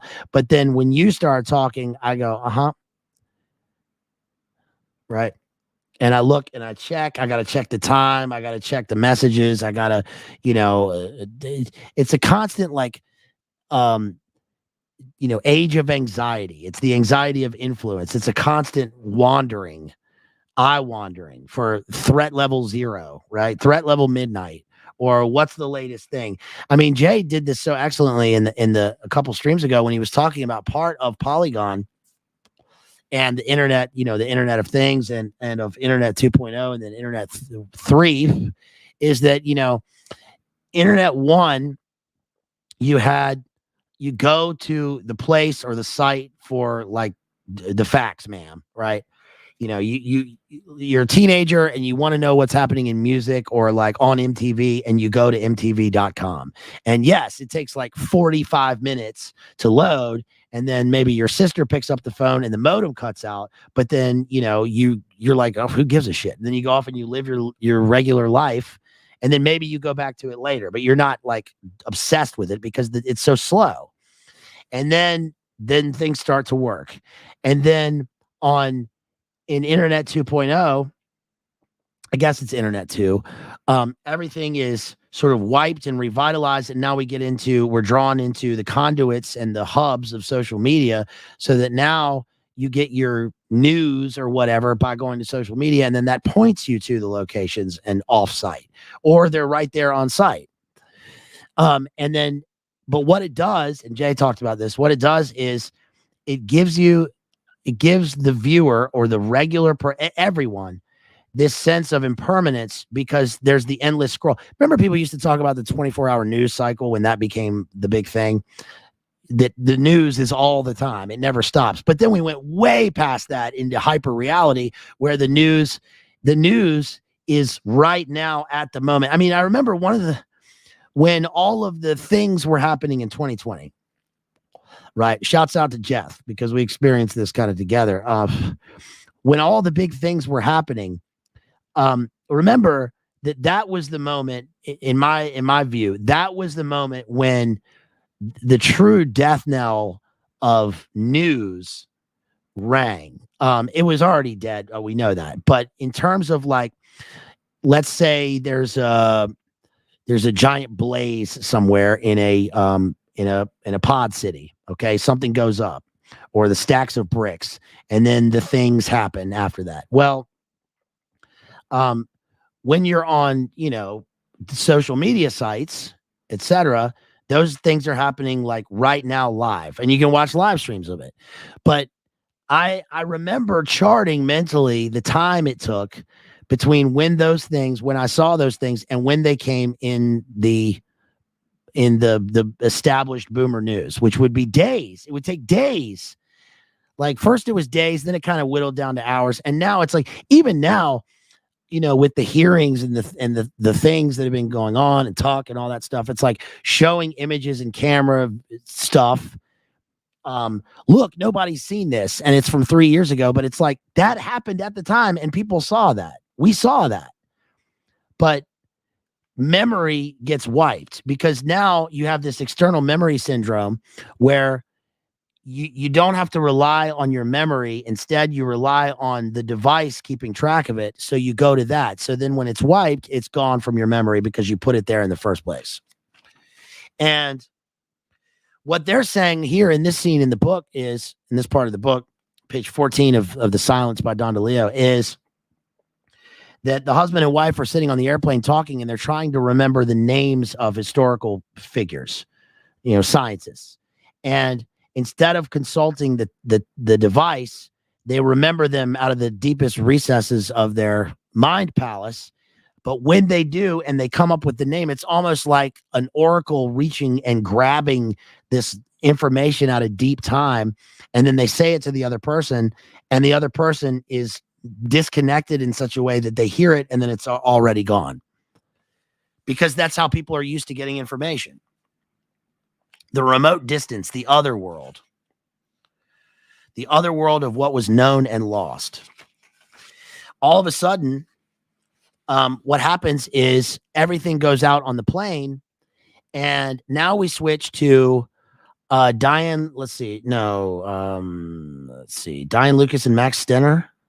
We switch to two people who are at home, and they're like watching the news and watching the Super Bowl, and one is glued to sports ball, and all of a sudden the power goes out. Now we can assume, because the power goes out there, they think the power's gone out, and they kind of wait in this stasis in darkness.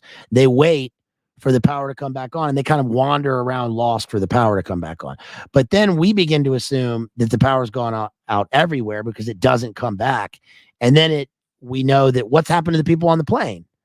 Well, we find out that the plane did go down, but they survived.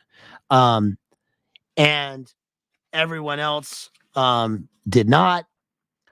But this introduces, let's see. Let me get to page 24 where it says, Max, she raised an arm indicating a pause while she thought for a name of the stadium. They're thinking of the name of the stadium, of a football stadium. They're thinking of names. The Benedrex Nasal Decongestant Memorial Coliseum, which is a satirical name for a football stadium, but is so truthful, because there's even a Shane Gillis bit about this, where Shane Gillis talked about how he went to the Ohio State Notre Dame game with his friends, and it was at the Safe Light Replace Stadium, or at the Safe Light Stadium. And they went there, and he says, Shane Gillis said that he was sitting there, and that he and his friends, they kept yelling Safe Light Repair, Safe Light Replace. And like they were yelling it, and it was just funny. It was just dudes like laughing or whatever, because that was the name of the stadium. And they thought it is hilarious that we've gone from like Joe Robbie Stadium to the Benedrex Nasal Decongestant Memorial Coliseum. So it's this perfect synthesis of consumerism and like unreality in a postmodern fragmented landscape where everyone else is unaware, because Shane Gillis said they kept yelling it. And then finally, this lady in front of them turned around and said, "Would you mind being quiet, please?" And he was like, "Lady, there's 150,000 people in this stadium. This is the loudest stadium I've never been around so many people in my life. This is more of humanity packed into one place than like ever anywhere.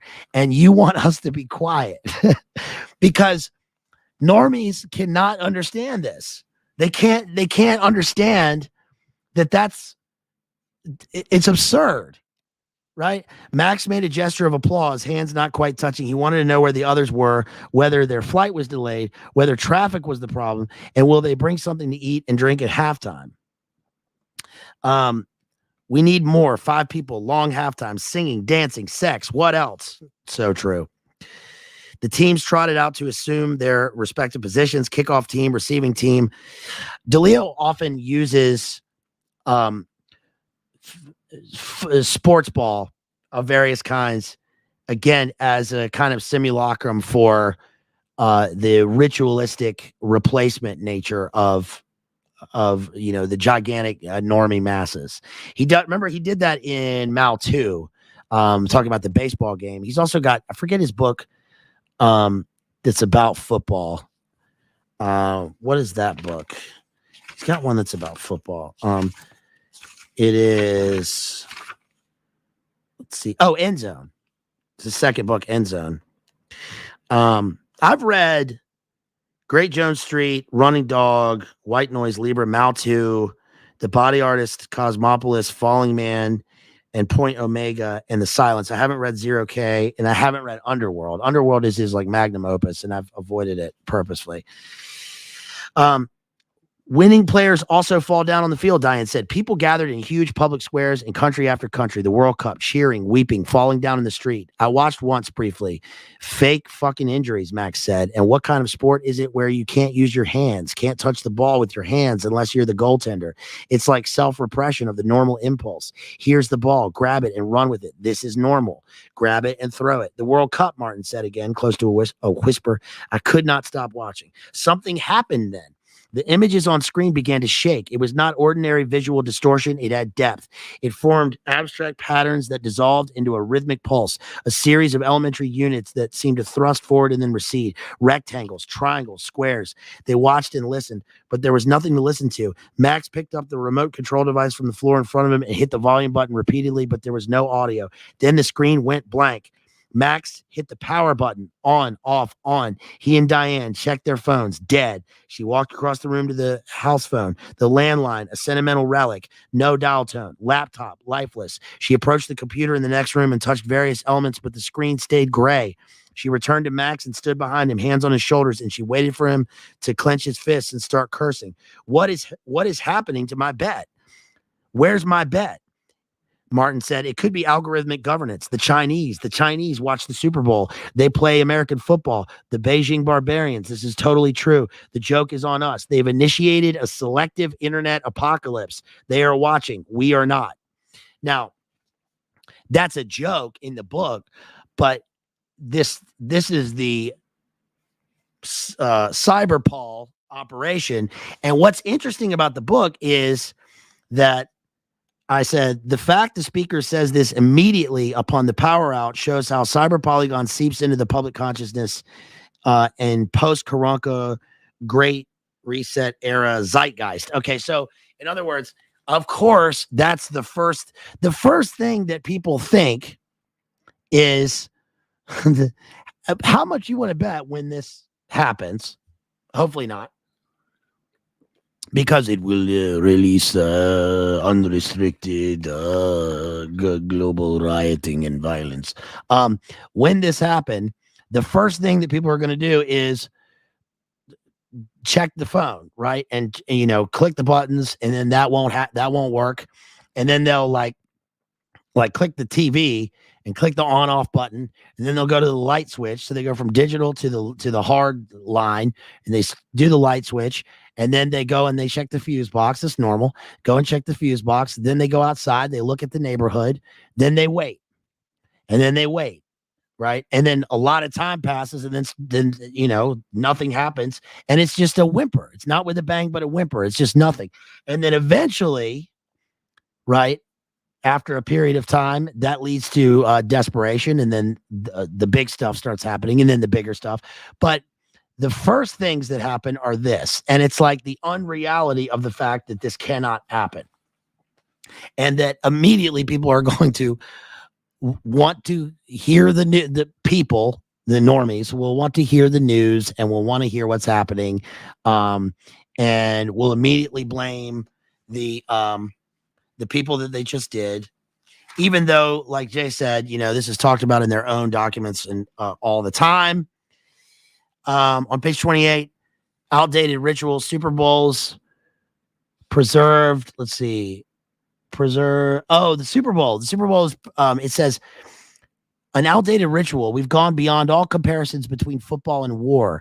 World wars in Roman numerals, Super Bowls in Roman numerals. War is something else, happening somewhere else. Hidden networks, Martin said, changing by the minute, the microsecond, in ways beyond our imagining. Look at the blank screen. What is it hiding from us? Pretty interesting. I never really considered that before. I mean, we use Roman numerals for monumental written things, right? And the Roman numeral itself appears as such because it is one that can be easily scratched into marble, just like the German rune looks the way it does because it can be etched into stone or scratched into a tree without too many circular movements, which are harder to do. But now we're in a time of, we're in ones and zeros where those things are not archaic. But they are still sort of monolithic and monumental. And it's interesting that he compares. I mean, it is interesting. It's not new, but comparing football to war, obviously it's the bread and circuses and you're in the Coliseum. But football itself is supposed to be I don't know if it's supposed to be, but it is a representation of a purely American phenomenon, which is east to west. Right. And the slow incremental progress of the physical people across the continent and change versus, football versus soccer, which you would think in a way would be a more American sport because of the constant action and the lack of time stops, but is actually more European in terms of its essence because everyone's running all over the pitch trying to score the ultimate goal and sort of instead of gaining ground slowly one piece at a time, like the conquest of America. In Europe, it represents sort of the American war chessboard.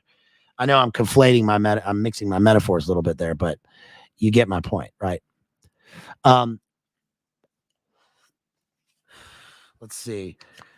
Pages 30 and 31. I'm sticking with Einstein no matter what the theorists have disclosed or predicted or imagined concerning gravitational waves, supersymmetries, and so on. Einstein and black holes in space. He said it, and then we saw it. Billions of times more massive than our sun. He said it many decades ago. His universe became our black holes, the event horizon, the atomic clocks, seeing the unseeable, north central Chile. Did I say this? You said everything. The Large Synoptic Survey Telescope, somewhere in Chile. You said this? Max faked a yawn. That's where the people at the beginning of the book are coming from. What expressions? The force that the field exerts, the theorem of the inertia of energy. What else? World point, world line. What else? Weltpunkt, Weltlinie. And I compared that to Dylan Thomas's The Force That Through the Green Fuse Drives the Flower. But it goes on to say on page 34, they saw and heard what we saw and heard. We stood in the hallway becoming neighbors for the first time, men, women nodding our heads. They're in real life. Did you introduce yourselves? We nodded our heads. Okay, important question. Is the elevator working? I took the stairs. Okay, did anyone have an idea about what's happening? Something technical. Nobody blamed the Chinese. A systems failure. Also a sunspot. This was a serious response. A guy smoking a pipe said this. No, I did not tell him that smoking is not allowed in the building. Right. A sunspot, a strong magnetic field. I stared at him. You gave him your death penalty look. He said the experts will make adjustments. Of course, because the normie relies on those things. Max stayed at the window, repeating this last remark in a whisper. Diane waited for Martin to speak. She knew what she wanted him to say, but he didn't say it. So she attempted a playful version in the form of a question. Is this the casual embrace that marks the fall of world civilization? The casual embrace that marks the fall of world civilization. She forced a brief stab of laughter and waited for someone to say something. Chapter over. What we get, though, on page 41 is how saints and angels haunt the empty churches at midnight, forgotten by the awed swarms of daylight tourists. And then one of the characters mentions the name of Christ. And he says, and then it says on page 42, he muttered the name Jesus several more times and sat looking at the screen, glass in hand, waiting. Diane looked at Martin. She liked to do this. She pretended to study him. She thought of him as young Martin, the title of a chapter in a book. Then she said quietly, Jesus of Nazareth. Would Martin respond as she imagined he would? The radiant name, he said. We say this. You say it and I say it. What did Einstein say? He said, I'm enthralled by the luminous figure of the Nazarene. So in the depths and darkness of the peak polygon, in the chaos of silence in this book and silence in the title, when the lights have gone off and there is nothing else shining, now they think of the name of God, right? The radiant name. And they then compare how football and war are ritualistic, monophonic, pretentious nonsense, and they begin to search for meaning. Of course, we kind of go back to white noise on page 49 because they start talking about pills. And I wrote down Dilar Soma opioid. She takes a little white pill, side effects, the feeling that others can hear your thoughts or control your behavior. Like you're outside of reality. We also get on page 50 a reference to Julius Caesar because they're talking about how they can't see themselves anymore in terms of their technological devices. I look in the mirror and I don't know who I'm looking at. This is in real life now. The face looking back at me doesn't seem to be mine. But then again, why should it? Is the mirror a truly reflective surface? And is this the face that other people see? Or is it something or someone that I invent? Does the medication I'm taking release this second self? I look at the face with interest and an element of confusion. Do other people experience this ever? Our faces? And what do people see when they walk along the street and look at each other? Is it the same thing that I see? All our lives, all this looking, people looking, but seeing what?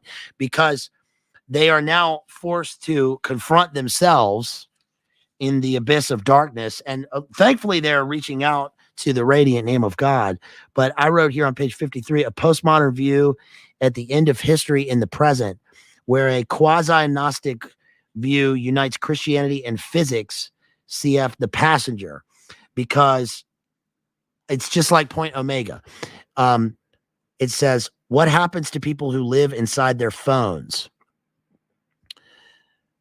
Diane realized that the young man was standing now, abandoning his customary slouch, head back, looking straight up. She thought for a moment. The painted ceilings, Rome, the tourists looking up, standing absolutely still, saints and angels, Jesus of Nazareth, the luminous figure, the Nazarene.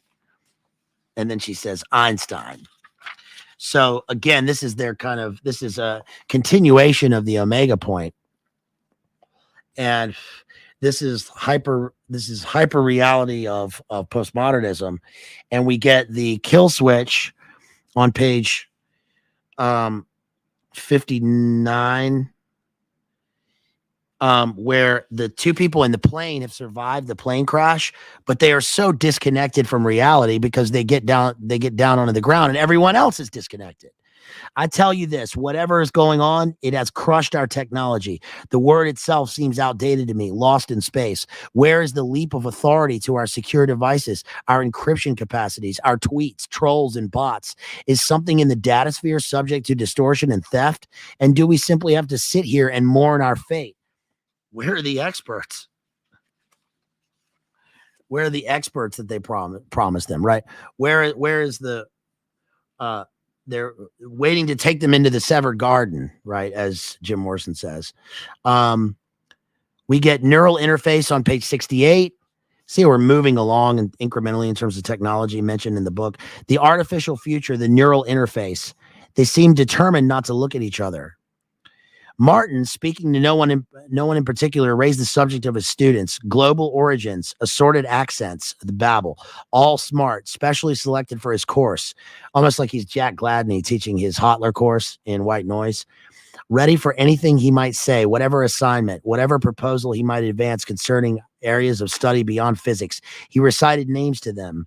Thaumatology, ontology, eschatology, epistemology. He could not stop himself. Metaphysics, phenomenology, transcendentalism. He paused and thought and kept going. Teleology, etiology, ontogeny, phylogeny. They looked, they listened, they sniffled the stale air. This is why they were there, all of them, students and teacher. See, now he's just saying words at like data, like he's just transmitting the data of the internet. Information instead of ideas. They're losing touch with ideas and reality. And in this next chapter, part 2, we get what I wrote is true DeLillo language reaching its zenith. Thank you for being here with me, y'all. Yes, it does have its downsides, of course. Native Texan. Thank you again, everybody. If you want to support me, you can do that in various ways. Look at the links in the chat, or look at the links in the video description or in the channel description. You can support me. You can write me an email, madmaximalism with 2 X's at gmail.com. You can send me ideas for sponsored streams. Shouts out to, let's see, some of our homeboys who have dropped some. Shouts out to Jonathan for that sponsored stream idea coming up. Shouts out to our homeboy John for a sponsored stream that he dropped today. Shouts out to Devin. Shouts out to Genghis, Jerry. So if you want to support me, you can do that via super chat, etc. Okay. Also, shouts out to one more thing. Shouts out to IPA Carts on Instagram, who does my thumbnail, my artwork, and he does the artwork for JD and for Sam Tripoli. That's IPAKARTS on Instagram. He does great graphic art and work. So thank you to him so much, you guys. Give him a shout out, and if you need something done, ask him. Okay, here we go. It's clear by now that the launch codes. Do you have the launch codes? What about those launch codes? Remember that American Dad episode? Yeah, but what about those launch codes? It's clear by now that the launch codes are being manipulated remotely by unknown groups or agencies. All nuclear weapons worldwide have become dysfunctional. Missiles are not soaring over oceans. Bombs are not being dropped from supersonic aircraft. But the war rolls on and the terms accumulate. Cyber attacks, digital intrusions, biological aggressions, anthrax, smallpox, pathogens, the dead and disabled, starvation, plague, what else? Power grids collapsing, our personal perceptions sinking into quantum dominance. Are the oceans rising rapidly? Is the air getting warmer hour by hour, minute by minute? Question mark. Do people experience memories of earlier conflicts, the spread of terrorism, the shaky video of someone approaching an embassy, a BOMB vest attached and strapped to his chest, Pray and die. War that we can see and feel. Is there a shred of nostalgia in these recollections? People begin to appear in the streets, warily at first, and then in a spirit of release, walking, looking, wondering, men and women, an incidental cluster of adolescents, all escorting each other through the mass insomnia of this inconceivable time. And isn't it strange that certain individuals have seemed to accept the shutdown, the burnout? Is this something that they've always longed for subliminally, subatomically? Some people, always some, a minuscule number among the human inhabitants of planet Earth, third planet from the sun, the realm of mortal existence. That's the whimper. We get page 80, dark energy, phantom waves, hack and counterattack. Page 92 and 93, we get drone wars increasing.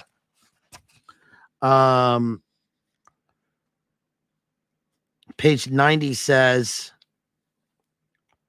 he speaks of satellites in orbit that are able to see everything, the street where we live, the building where we work in, a rain of asteroids, a rain of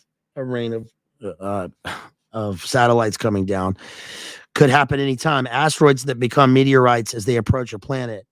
Meteoroids when they land. Entire exoplanets blown away. Why not us? Why not now? All we have to do is consider our situation. He says, whatever's out there, we're still people. The human slivers of a civilization. He lets the phrase linger. The human slivers, because they start to become nothingness, waiting.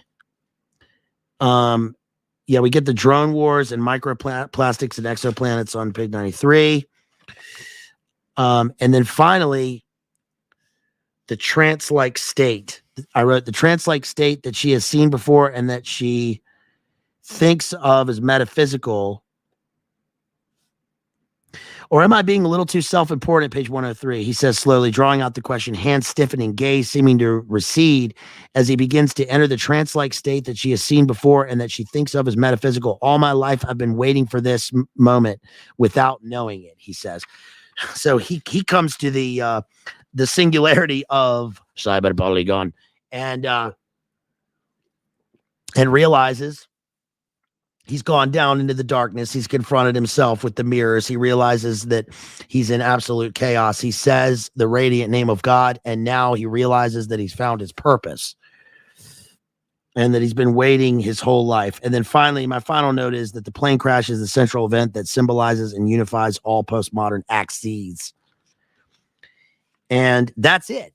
The resolution is that in the book is they hear a rocketing noise and the impact felt like God's own voice.